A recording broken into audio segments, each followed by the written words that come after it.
ከፔፕ ጓርዲዮላ ጋር እንደሚለያይ ይፋ ያደረገው ማንቸስተር ሲቲ ለስፔናዊው አሰልጣኝ ሐውልት እንደሚያቆም አስታወቀ። በ10 ዓመታት የማንቸስተር ሲቲ አሰልጣኝነት ቆይታው 20 ዋንጫዎችን ያሸነፈው ፔፕ ጓርዲዮላ ከማንቸስተር ሲቲ ጋር መለያየቱ የተረጋገጠ ጉዳይ ሆኗል።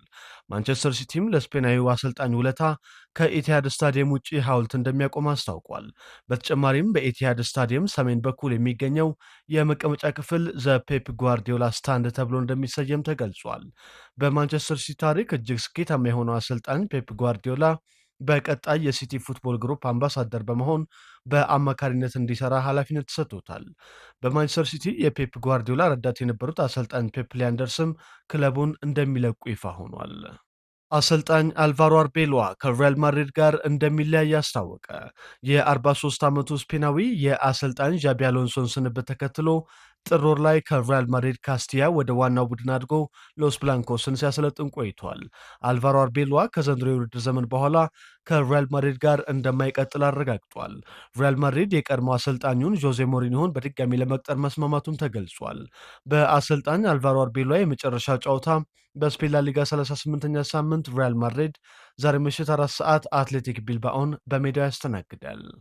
ኒኮ ኦራይሊ የ2025-26 የውድድር ዘመን የማንቸስተር ሲቲ ኮከብ ተጫዋች ተብሎ ተመረጠ። የ21 ዓመቱ ኦራይሊ በክለቡ ደጋፊዎች በተሰጠ ድምፅ መሰረት ጀረሚ ዶኩና አብዲ ቆዲር ኩሳኖቭን በመብለጥ የውድድር ዓመቱ ኮከብ ተጫዋች ሽልማትን አሸንፏል። ሞሐመድ ሳላህ የሚያዝያ ወር የሊቨርፑል ኮከብ ተጫዋች ተብሎ ተመረጠ።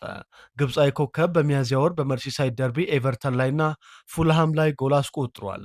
ከብሬንትፎርድ ጨዋታ በኋላ ሊቨርፑልን በይፋ የሚሰናበተው ሞሐመድ ሳላህ ከነሐሴ 2017 ጀምሮ የክለቡን የወሩ ኮከብ ተጫዋች ሽልማት ሲያሸንፍ ለ29ኛ ጊዜ ሆኗል። ፌዴሪኮ ዲማርኮ የጣሊያን ሴሪአ የ2025-26 የውድድር ዘመን የዓመቱ ኮከብ ተጫዋች ሽልማትን አሸነፈ። በውድድር ዓመቱ በሴሪአው 6 ጎሎችን አስቆጥሮ 18 ግብ የሆኑ ኳሶችን አመቻችቶ ያቀበለው የኢንተር ሚላኑ የግራ መስመር ተከላካይ የዓመቱ ኮከብ ሆኗል። የ28 ዓመቱ ፌዴሪኮ ዲማርኮ በሴሪአው ታሪክ የዓመቱ ኮከብ ተብሎ የተመረጠ የመጀመሪያው ተከላካይ ሆኗል። የሴሪአው ሻምፒዮን ኢንተር ሚላን አሰልጣኝ ክርስቲያን ኪቩ የዓመቱ ኮከብ አሰልጣኝ ሽልማትን ወስዷል። የዩቬንቱሱ የመስመር አጥቂ ኬናን ይልዲዝ የዓመቱ ምርጥ ተስፈኛ ተጫዋች ተብሎ ተመርጧል። በዓመቱ ምርጥ አጥቂ የሽልማት ዘርፍ የኢንተር ሚላኑ ላውታሮ ማርቲኔዝ፣ የዓመቱ ምርጥ አማካይ የኮሞ ኒኮ ፓዝ፣ የዓመቱ ምርጥ ተከላካይ የካሊያሪው ማርኮ ፓሌስትራ እና በዓመቱ ምርጥ ግብ ጠባቂ ሽልማት የሮማው ሚሌ ሲቪላር አሸናፊ ሆነዋል። ዣኦ ፌሊክስ የሳውዲ ፕሮ ሊግ የውድድር ዘመኑ ኮከብ ተጫዋች ተብሎ ተመረጠ። በሻምፒዮኑ አልናስር ቡድን ውስጥ ዘንድሮ ምርጥ ብቃት ያሳየው ፖርቱጋላዊ የሊጉ የዓመቱ ኮከብ ተጫዋች ሆኗል። የ26 ዓመቱ ፌሊክስ ዘንድሮ በሳውዲ ፕሮ ሊግ በአልናስር 20 ጎሎችን አስቆጥሮ 13 አሲስት በማድረግ 33 የጎል ተሳትፎ አስመዝግቧል። ዣኦ ፌሊክስ ከዓመቱ ኮከብ ተጫዋች ሽልማቱ በተጨማሪ የሳውዲ ፕሮ ሊግ ፕሌይሜከር ኦፍ ደ ይር ሽልማትንም አሸንፏል።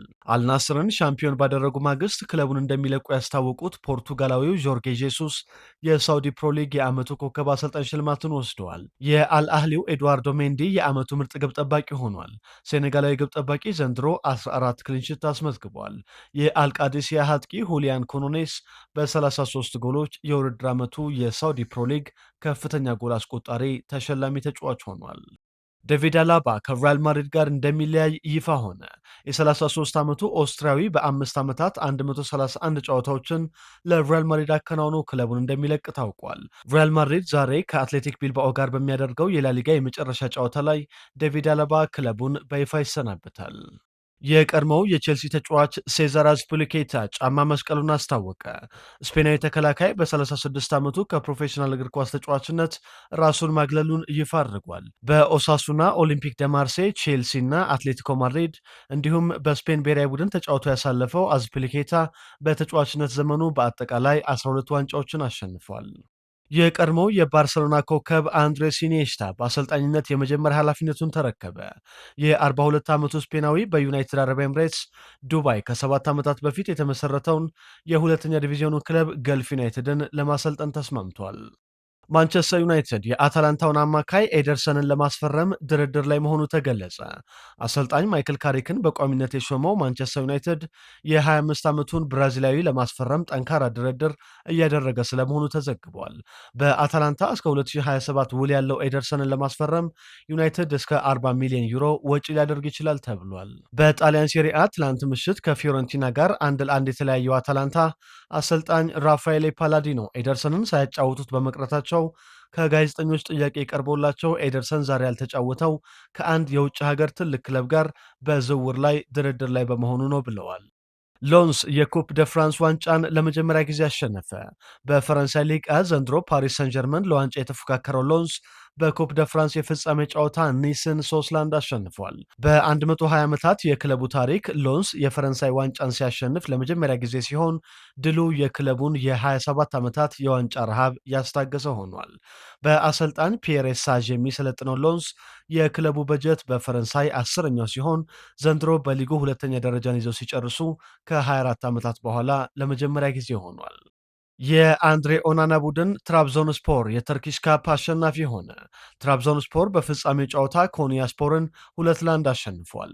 የዘንድሮውን የውድድር ዓመት በውሰት በቱርኩ ትራብዞንስፖር ያሳለፈው ካሜሩናዊ ግብ ጠባቂ አንድሬ ኦናና የውሰት ውሉን አጠናቆ ወደ ማንቸስተር ዩናይትድ ይመለሳል ተብሏል። በስፔን ላሊጋ የውድድር ዘመኑ የመጨረሻ ጨዋታዎች ዛሬ ይካሄዳሉ። ሪያል ማድሪድ ከአትሌቲክ ቢልባኦ እና ቫሌንሲያ ከባርሰሎና በተመሳሳይ ምሽት 4 ሰዓት ጀምሮ ይጫወታሉ። በጣሊያን ሴሪአ 38ኛ ሳምንት ሻምፒዮኑ ኢንተር ሚላን ከቦሎኛ ዛሬ ምሽት 1 ሰዓት እና ላዚዮ ከፒሳ ምሽት 3 ሰዓት ከ45 ጀምሮ ይጫወታሉ። በጀርመን ዲኤፍቢ ፖካል ዋንጫ የፍጻሜ ጨዋታ ባየር ሚኒክ ከስቱትጋርት ምሽት 3 ሰዓት ጀምሮ በበርሊን ኦሊምፒክ ስታዲየም ለዋንጫ ይፋለማሉ።